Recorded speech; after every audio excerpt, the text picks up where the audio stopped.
I was wondering if when you work with the antipsychotics, do you normally add them on to whatever else for augmentation, or do you stop and try mono? How do you use them? It's not common where I just start someone on an antipsychotic, because most of the time it's the antidepressants that are working for most of the problem we're dealing with. But I do it for augmentation if they're needing sleep improvement or anxiety reduction or pain reduction. And what I do is I usually drop the dose of the monotherapy. So if they're on 60 of Cymbalta, I might go to 30 or 40 of Cymbalta and add low dose quetiapine as an example. Got it. And then 2-3 weeks before effect? No. Well, as I said earlier, there's growing data that you can expect benefit in a shorter period of time than we used to think.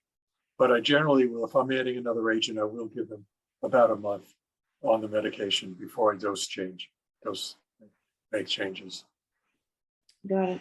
See, I always find that when you go, and this is the same, I think, as fibromyalgia, if you use a dose of duloxetine lower than 60 milligrams a day, it's not as effective for abdominal pain. That you have to keep at 60 or higher.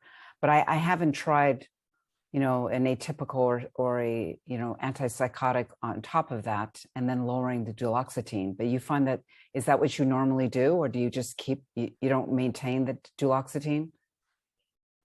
This is the art, not the science. This is where, how severe is the pain? How dysfunctional are they? If they're really doing very, very poorly, I'll keep the same dose and add the other one.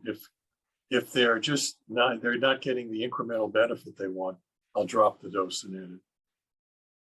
Yeah, I think it does get back to that norepinephrine effect a bit. When you with duloxetine, getting up to the higher doses, I think you do capitalize on that a little bit more. So 60 is my goal with duloxetine.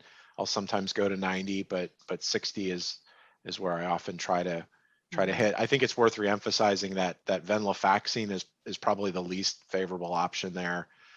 You really have to get up to the 225 milligram dose before you capitalize on that norepinephrine, the adrenergic effect of the drug. So I think that's a mistake that you sometimes see as somebody's on venlafaxine at 75 milligrams once or twice a day, or the XR, and that's just not sufficient to really get the effect we're looking for.